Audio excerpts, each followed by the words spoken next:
علیکم، میں امداد سن رہا ہوں. حالات دن بدن بگڑتے جا رہے ہیں، بے قابو ہوتے جا رہے ہیں، حکومت ناکام ہوتی ہوئی نظر آ رہی ہے. اسی سلسلے میں ایک اہم اجلاس ہوا ہے جس میں بریفنگ دی گئی ہے.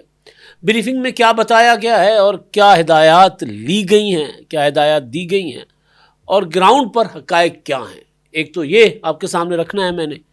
اور دوسرا، جنگ کی صورتحال. صدر ڈونلڈ ٹرمپ نے دعویٰ کیا ہے کہ ان کا ایک پائلٹ جو ایران میں F-15 مار گرائے جانے کی وجہ سے وہاں پر پھنس گیا تھا، اس کو ریسکیو کر لیا گیا ہے. اب وہ کیسے ریسکیو کیا گیا ہے، وہ سارا کا سارا ساری ڈیٹیل جو ہے وہ سامنے آ گئی ہے. کس طرح ایرانی سرزمین کے اندر امریکن کمانڈوز نے جا کر اپنے پائلٹ کو زخمی حالت میں ریسکیو کیا. دوسری طرف ایران نے اس پائلٹ کو گرفتار کرنے کے لیے، پکڑنے کے لیے انعام رکھا ہوا تھا، جس کے لیے ہزاروں لوگ جو ہیں وہ اس کی تلاش میں نکلے ہوئے تھے. لیکن ٹرمپ نے اعلان کر دیا ہے کہ جی وہ انہوں نے اپنے پائلٹ کو ریسکیو کر لیا. اور اس آپریشن کے دوران 2 امریکی ٹرانسپورٹ طیارے جو ہیں، 5 میں سے 2 طیارے وہ ٹیک آف کرنے کی صلاحیت کھو چکے تھے، لہٰذا ان کو وہیں تباہ کر کے اور امریکن فوجی جو ہے وہاں سے نکل گئے. تو وہ تفصیلات آگے. اور ساتھ ساتھ ڈونلڈ ٹرمپ نے جو 48 گھنٹوں کی دھمکی دی تھی ایران کو، اس پر ایٹمی جو اپنا ایجنسی ہے IAEA جوہری ایجنسی، اس کے سابق سربراہ جو ہیں وہ تلملا اٹھے. وہ بڑا خطرناک قسم کے اشارے دے رہے ہیں کہ صدر ڈونلڈ ٹرمپ جو ہے وہ کس طرف لے کر جانا چاہ رہے ہیں جنگ کو. تو اس پر بھی بات کریں گے. ابھی پہلے جو ہمارے ملک کی صورتحال ہے، کل بلاول بھٹو زرداری صاحب نے وارن کیا تھا، خبردار کیا تھا لوگوں کو کہ یہ مت سمجھیے گا کہ حالات ایسے ہی رہیں گے، یعنی جو اس وقت بدترین حالات ہیں ان سے بھی زیادہ بدترین ہو سکتے ہیں. یہی بات کسی نہ کسی طرح اپنے انداز میں وزیر اطلاعات عطا تارڑ صاحب نے کہی تھی، وہ وفاقی وزیر مصدق ملک صاحب نے کی تھی، رانا ثناء اللہ صاحب نے بات کی تھی کہ حالات ہمارے کنٹرول میں نہیں ہیں. حالات کو کنٹرول کر رہے ہیں صدر ڈونلڈ ٹرمپ اور دوسری طرف سے ایران. اب وہ جو فیصلہ کریں گے، ان فیصلوں کا اثر جو دنیا پر پڑے گا، ہم بھی اس سے متاثر ہوں گے اور ہو رہے ہیں. نہ قیمتیں ہمارے کنٹرول میں، نہ حالات ہمارے کنٹرول میں. ہم تو اب طوفان میں گھرے ہوئے کشتی کی طرح ہیں، کبھی ادھر کبھی ادھر. تو لہذا ہمیں اپنا آپ کو سنبھال کر بچا کر آگے بڑھنا ہوگا، دیکھ بھال کے بڑھنا ہوگا. وزیر اعظم شہباز شریف صاحب نے پیٹرول کی قیمتیں جو بڑھائی گئی تھیں اس میں 80 روپے کم کر دیے. سیاسی حربہ تھا ظاہر ہے، کیونکہ اصل قیمتیں بڑھانی تھیں 57 روپے، لیکن بڑھائیں 137 روپے، تاکہ اگلے دن وزیر اعظم صاحب 80 روپے کم کر کے اور پھر لوگوں کو بتا سکیں کہ دیکھیں جی میرے دل میں کتنا درد ہے عوام کے لیے. اور اس میں کوئی شک نہیں ہے کہ درد ہے وزیر اعظم کے دل میں عوام کے لیے. لیکن اس کے بعد انہوں نے جن اپنا ریلیف پیکیج کا اعلان کیا تھا، اور ظاہر ہے وہ صوبوں کو ذمہ داری دی گئی تھی کہ جی وہ اس کے اخراجات آپ نے اٹھانے ہیں، وفاق کے پاس پیسہ نہیں ہے. صوبوں نے بھی اس پیکیج کو اڈاپٹ کر لیا کہ وہ کیا کیا کریں گے، کس طرح ریلیف دیں گے. اور خاص طور پر ٹرانسپورٹ کی مد میں زیادہ فوکس کیا گیا کہ ٹرانسپورٹ کے کرائے نہ بڑھیں کسی صورت. اس لیے ٹرانسپورٹ کی جو پبلک ٹرانسپورٹ، گڈز ٹرانسپورٹ، ان کے لیے الگ سے پیکیج کا اعلان کیا گیا. لیکن میں پہلے وزیر اعظم صاحب کو جو بریفنگ دی گئی اس پر بعد میں آتا ہوں، وہ جو اجلاس اس کا میں آغاز میں ذکر کر رہا تھا. لیکن پہلے میں آپ کو بتاؤں کہ چل کیا رہا ہے. وہ یہ رہا ہے کہ جناب کئی گنا زیادہ قیمتیں ٹرانسپورٹرز نے بڑھا دی ہیں. لاہور اسلام آباد جو کرایہ 2200-2300 روپے تھا، 2400 روپے تھا، وہ 31 اور 3900 تک چلا گیا ہوا ہے. یعنی مختلف بسز کی مختلف کیٹیگریز ہیں اور 5000 تک بھی چلا گیا ہوا ہے. پبلک ٹرانسپورٹ کی میں بات کر رہا ہوں، یہ جو بسز کی بات کر رہا ہوں، کوچز کی بات کر رہا ہوں. لوکل ٹرانسپورٹ نے بھی کرایہ بڑھا دیا ہے. کراچی حیدرآباد، وہاں میں نے پتہ کیا، سکھر کراچی، سکھر لاڑکانہ، وہاں پر بھی کرائے بڑھا دیے گئے. حکومت مسلسل اعلان کر رہی ہے کہ نہیں جی ہم ٹرانسپورٹرز کو سبسڈی دیں گے، ٹرانسپورٹرز کرایہ نہ بڑھائیں، لوگوں پر بوجھ نہ ڈالیں. لیکن ایسا ہو نہیں رہا. اب ہوگا کیا؟ ٹرانسپورٹرز کو جو حکومت دے گی اپنا ماہانہ پیسے، وہ بھی لے لیں گے اور لوگوں سے بھی وہ ڈبل ڈبل کمائیں گے. کرونا میں ہوا تھا نا, آپ کو یاد ہے, کرونا میں یہ ہوا تھا کہ عمران خان صاحب نے 300 ارب روپے سے زیادہ صنعت کاروں کو, کاروباری لوگوں کو دے دیے تھے کہ جنہوں نے کہا تھا کہ دیکھیں جی کرونا میں آپ نے لاک ڈاؤن کروا دیا, ہماری انڈسٹری بند پڑی, ہم اپنے ملازمین کو تنخواہیں کہاں سے دیں. تو حکومت نے پیکیج دے دیا کہ جی یہ لے لیں آپ پیسے, دنیا جہان میں ہو رہا تھا, ہم بھی کر رہے ہیں, ہم نے بھی کیا, لیکن وہ پیسہ وہ لے اڑے. انہوں نے مطلب بہت کم ایسے صنعت کار تھے, سیٹھ تھے, جنہوں نے اپنے ملازمین کو واقعتاً ان پیسوں میں سے تنخواہ دی, باقیوں نے وہ مال غنیمت سمجھا اور لے اڑے. تو اب بھی کچھ ایسا ہی ہوتا ہوا نظر آ رہا ہے. اب جو اثرات میں نے کہا کہ حالات بے قابو ہوتے جا رہے ہیں, ایک تو یہ, دوسرا میرے سامنے خبر پڑی ہے گھی اور تیل کی قیمتوں میں اضافے کا خدشہ ہے جی. اب یہ خدشہ کیا ہے, یہ ہونا ہے. پاکستان بناسپتی مینوفیکچررز ایسوسی ایشن کی جانب سے کہا گیا ہے کہ جی 100 سے 150 روپے کلو تک گھی اور تیل, خوردنی جو تیل ہے کھانے پینے والا, 100 سے 150 روپے فی کلو تک اس میں فی لیٹر تک اضافہ ہو سکتا ہے. اب آپ سوچیں نا کہ بندے کدھر, انسان کدھر جائیں گے. یہ انہوں نے اس خدشے کا اظہار کیا ہے کیونکہ وہ کہہ رہے ہیں کہ جی لاگت بڑھ گئی ہے, ٹرانسپورٹ کے کرائے بڑھ گئے, پروڈکشن میں جو ان پٹس ہیں لاگت ہے وہ بڑھ جاتی ہے, پیٹرولیم مصنوعات کی وجہ سے ہر چیز مہنگی ہو جاتی ہے, تو بجلی مہنگی ہونی ہے آگے جا کے. تو یہ تو 100-150 روپیہ نہیں ہوگا, اس سے زیادہ بڑھے گا. 100-150 روپے تو یہ کہہ رہے ہیں, لیکن ابھی جب بجلی کے نئے بلز آئیں گے نا, یہ بڑھی ہوئی قیمتوں کے بعد, ایران جنگ کے بعد کی جو صورتحال ہے, جب فیول پرائس ایڈجسٹمنٹ آئے گی تو پھر پتہ چلے گا کہ کیا صورتحال ہے. اچھا جی, اب وزیر اعظم شہباز شریف صاحب کی صدارت میں اجلاس ہوا ہے جی. اس میں یہ جو صورتحال ہے اس پر جو پاکستان میں توانائی کا معاملہ, پیٹرولیم کا معاملہ, سبسڈی, اس کا جائزہ لیا گیا ہے. اور اس میں ایک تو ملک میں جو ایندھن کی فراہمی ہے, ذخائر ہیں, اس پر بریفنگ دی گئی وزیر اعظم صاحب کو. اور پھر وزیر اعظم صاحب نے بتایا کہ جی مسافر بسوں کو 1 لاکھ روپے ماہانہ اور منی بس اور ویگنوں کو 40,000 روپے ماہانہ سبسڈی دی جا رہی ہے تاکہ کرائے میں اضافہ نہ ہو. وزیر اعظم صاحب ابھی اپنا کسی بندے کو بھیجیں لاہور میں, یہ بند روڈ پر بھیجیں, نیازی اڈے پر, ٹھوکر نیاز بیگ پر جو نئے اڈے بنے وہاں بھیجیں, ٹیلی فون کریں, پوچھیں تمام سروسز سے کہ جی آپ نے کرایہ بڑھایا کہ نہیں بڑھایا. ایک عام مسافر بن کر پوچھیں, پتہ چل جائے گا کرایہ بڑھایا انہوں نے.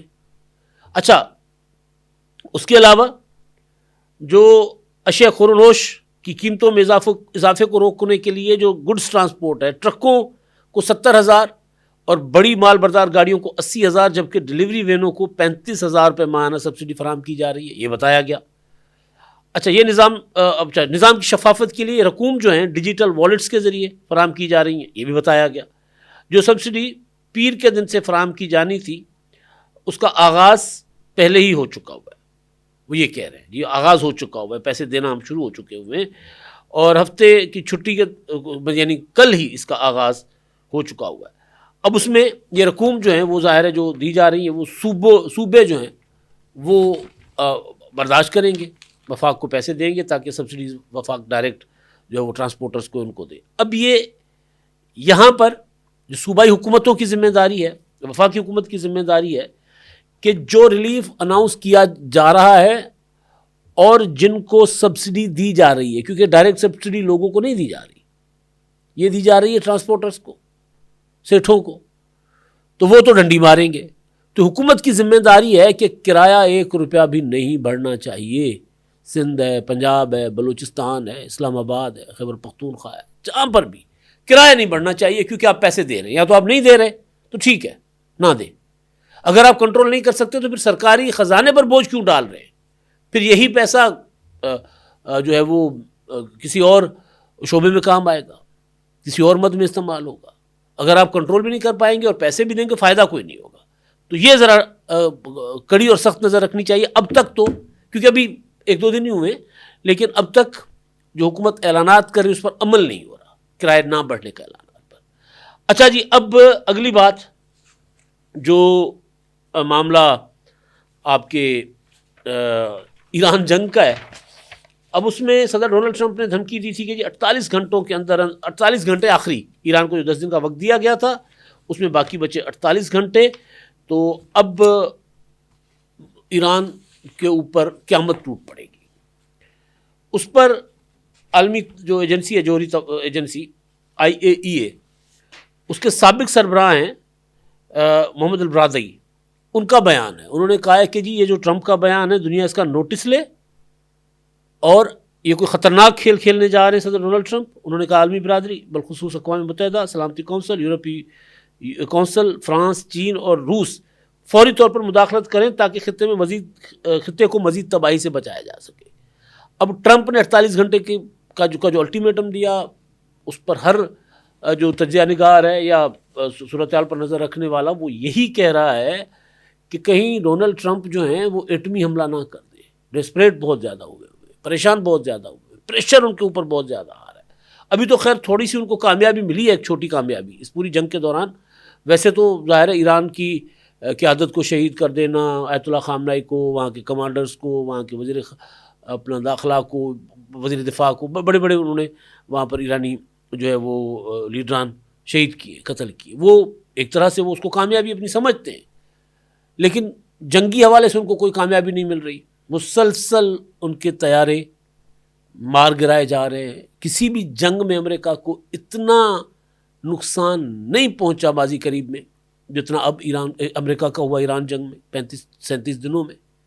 مزید 2 طیارے جو ہیں وہ ان کے وہاں ریسکیو کے لیے گئے تھے، تو وہ وہاں ٹیک آف کرنے کی پوزیشن میں نہیں رہے، تو ان کو بھی وہاں تباہ کر کے نکلے امریکن فوجی.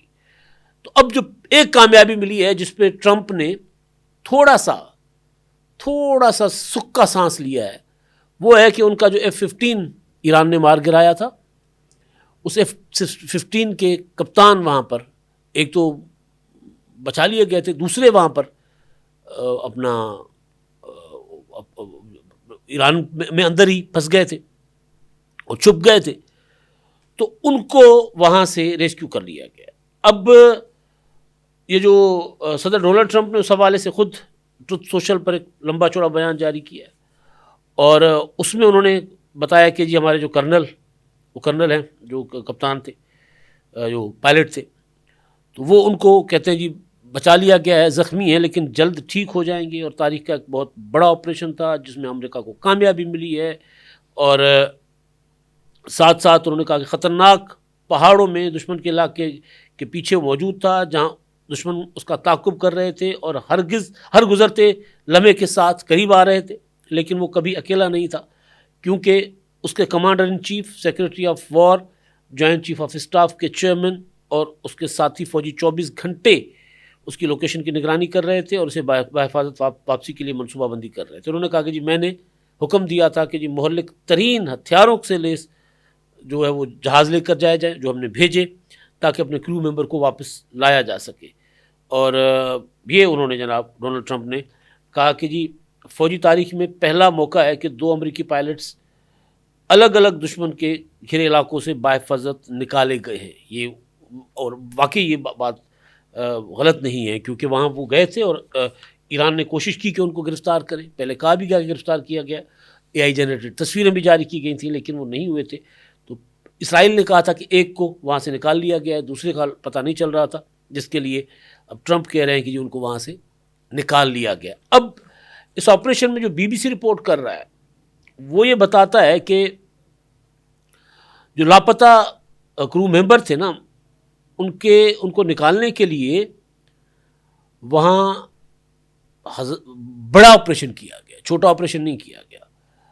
اور اس میں ان کا جو ویپن سسٹم آفیسر جو F-15 اسٹرائک ایگل کی دوسری سیٹ پر بیٹھا تھا، جس کو اب ریسکیو کیا گیا ہے، جنوبی ایران میں وہ جہاز مار گرائے جانے کے بعد وہ زخمی ہوا.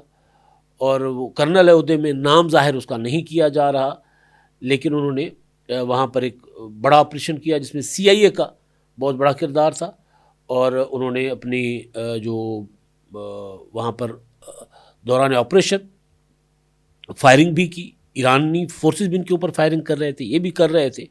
اور اپنے جو فوجی کو بچانے کے لیے، وہ جو کرنل تھا، بچانے کے لیے مسلسل اس علاقے پر امریکی فوجی فائرنگ کر رہے تھے، تاکہ جہاں اس کو ٹریس کیا گیا تھا، اس کی لوکیشن مل رہی تھی، وہاں تک ایرانی فوجی نہ جا سکے. تو یہ ایک ٹرمپ صاحب کو کامیابی ملی ہے، لیکن یہ چھوٹی کامیابی ہے. ہاں اس حوالے سے بہت بڑی کامیابی ہے کہ اگر وہ پکڑا جاتا، ایران کی قید میں آ جاتا، تو پھر امریکہ کے لیے بہت بڑا مسئلہ بن سکتا تھا، جس کا اظہار ڈونلڈ ٹرمپ نے خود بھی کیا کہ اس کا استعمال کرتا ایران پھر ظاہر مذاکرات کے لیے، اپنی بات منوانے کے لیے، کیونکہ امریکن کے لیے ایک فوجی بہت قیمتی ہوتا ہے. وہ کچھ بھی ہو جائے اس کو وہاں سے نکال جاتے ہیں، اور کسی بھی ملک کی فوج کے لیے. لیکن یہ ذرا زیادہ اس حوالے سے امریکن فوج اور امریکن قوم حساس ہوتے ہیں. تو یہ ٹرمپ ایک بہت بڑی مصیبت میں پھنسنے جا رہے تھے، جہاں سے وہ بچ گئے. اب تک کے لیے اتنا ہی. اللہ